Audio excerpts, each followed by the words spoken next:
Assalamualaikum warahmatullahi wabarakatuh. Halo anak-anakku siswa kelas 7. Bagaimana kabar kalian hari ini? Ibu harap kabar kalian selalu sehat, baik, dan yang pasti harus tetap semangat. Meskipun saat ini kita belum bisa bertemu secara langsung, akan tetapi itu tidak menyurutkan semangat kita untuk belajar. Nah, untuk pertemuan kali ini, Ibu akan memberikan materi teks deskripsi. Nah, mari kita pelajari bersama-sama. Oke, untuk slide yang pertama, yaitu pengertian teks deskripsi. Menurut KBBI, teks deskripsi adalah teks pemaparan atau penggambaran dengan kata-kata yang jelas dan terperinci. Atau dengan kata lain, teks deskripsi adalah menggambarkan kondisi objek dari sudut pandang penulis. Berbicara mengenai menggambarkan suatu objek, berarti dalam teks deskripsi ini berusaha menuangkan objek yang dilihat, didengar, dan dirasakan oleh penulis ke dalam kalimat demi kalimat. Tujuannya untuk apa? Nah, tujuannya agar pembaca maupun pendengar seolah-olah melihat langsung objek yang sedang dideskripsikan. Oke, selanjutnya slide yang keempat, yaitu ciri-ciri teks deskripsi. Yang pertama yaitu penggambaran yang dilakukan dengan melibatkan panca indera seperti penglihatan, pendengaran, penciuman, dan lain sebagainya. Yang kedua, menjelaskan ciri-ciri objek seperti bentuk, ukuran, warna, atau suatu objek dengan rinci secara detail. Ciri yang ketiga yaitu pembaca dapat ikut mendengarkan, melihat, atau merasakan objek yang sedang dideskripsikan oleh penulis. Berikutnya, memberikan gambaran tentang suatu benda dan menggunakan frasa yang mengandung kata benda, kata keterangan, dan beberapa frasa yang mengandung metafora. Selanjutnya yaitu struktur teks deskripsi. Nah, di dalam struktur teks deskripsi ini dia harus urut karena di sini yang akan dibahas yaitu bagian-bagian yang ada di dalam teks deskripsi. Oke, untuk struktur teks deskripsi yang pertama ada identifikasi. Identifikasi ini merupakan penetapan identitas baik orang, benda, atau objek lainnya. Sedangkan yang kedua yaitu deskripsi bagian. Nah, untuk di deskripsi bagian ini adalah paragraf yang berisi tentang manfaat dari objek yang sedang diamati. Nah, untuk struktur yang terakhir yaitu ada penutup atau bisa disebut dengan simpulan. Nah, untuk penutup di sini berisi kesan umum yang isinya pandangan subjek penulis atau pengamat mengenai objek yang dideskripsikan. Nah, selanjutnya yaitu jenis-jenis teks deskripsi. Di sini ada 3 jenis teks deskripsi. Yang pertama yaitu teks deskripsi spasial. Teks deskripsi spasial yaitu teks yang melukiskan tentang ruang atau tempat berlangsungnya suatu peristiwa. Sedangkan teks deskripsi yang kedua yaitu teks deskripsi objektif, yaitu teks yang menggambarkan suatu hal atau orang dengan mengungkapkan identitas orang tersebut.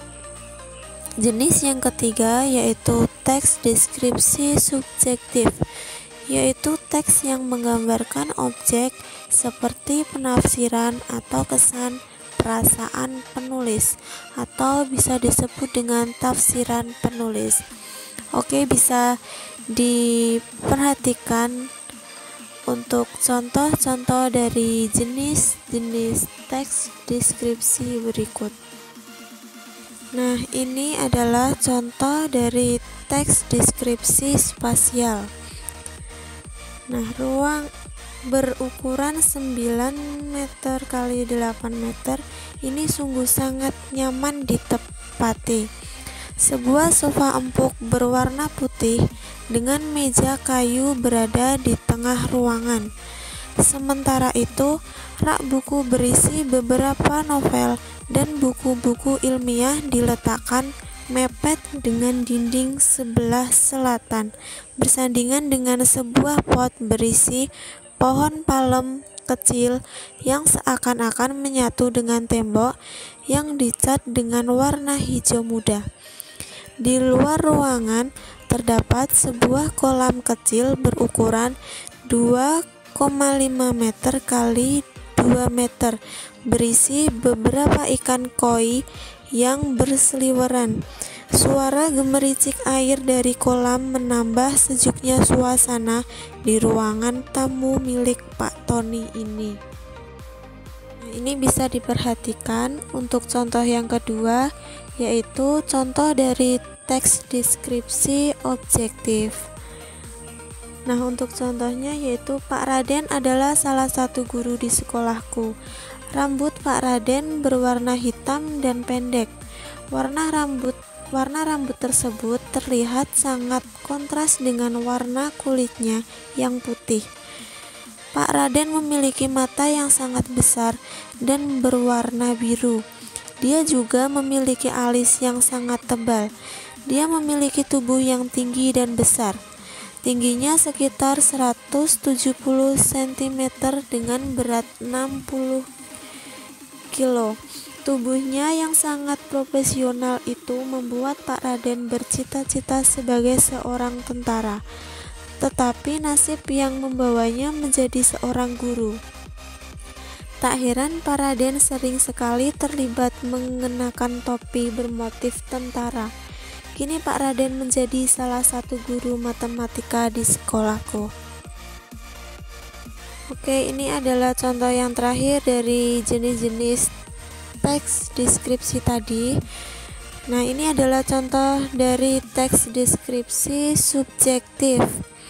Contohnya adalah Pak Raden adalah salah satu guru yang sangat tegas di sekolahku. Dia memiliki tinggi sekitar 170 cm dan bobot sekitar 60 kg, sehingga terlihat seperti beruang yang sangat besar. Pak Raden memiliki rambut hitam dan kulit yang berwarna putih. Meskipun dia terlihat garang dan tegas, Pak Raden adalah guru yang sangat baik dan ramah. Dia membuat siswanya menyukai pelajaran matematika karena cara mengajarnya yang menarik dan asik. Tak heran Pak Raden menjadi guru terfavorit di sekolahku. Nah, dari deskripsi objektif dan subjektif hampir sama. Nah, untuk yang membedakannya ialah ada kalimat angka 60 kg. Oke, selanjutnya yaitu cara membuat teks deskripsi. Nah, cara yang pertama yaitu kita harus tentukan dulu topik atau tema yang akan kita bahas di dalam teks deskripsi yang akan kita buat. Sedangkan yang kedua, kita tentukan tujuan mendeskripsikan objek tersebut. Nah, alasan apa yang membuat kalian untuk membuat teks deskripsi tentang hal tersebut? Cara yang ketiga, kita mengamati secara langsung. biar valid. Terus yang keempat, kumpulkan data dan informasi. Setelah kalian mengamati secara langsung objek-objek yang dideskripsikan, nah alangkah baiknya kumpulkan data dan informasi sebanyak-banyaknya dari objek tersebut. Nah, cara yang kelima yaitu kita membuat kerangka karangan dari data-data yang telah terkumpul. Nah, setelah data-data terkumpul, kita membuat kerangka karangan untuk membuat teks deskripsi. Oke, untuk yang keenam yaitu kita kembangkan kerangka menjadi sebuah teks deskripsi. Nah, setelah membuat kerangka dari data-data yang telah terkumpul tadi dan sesuai dengan fakta, maka alangkah baiknya segera membuat atau menyusun teks deskripsi. Cara yang terakhir yaitu kita membuat judul karangan. Nah, judul karangan teks deskripsi ini harus sesuai dengan fakta dan data yang telah kita kumpulkan tadi dari pengamatan. Oke, sekian, terima kasih. Sampai jumpa di materi berikutnya. Tetap semangat belajar ya anak-anakku kelas 7. Sampai jumpa di lain waktu. Wassalamualaikum warahmatullahi wabarakatuh.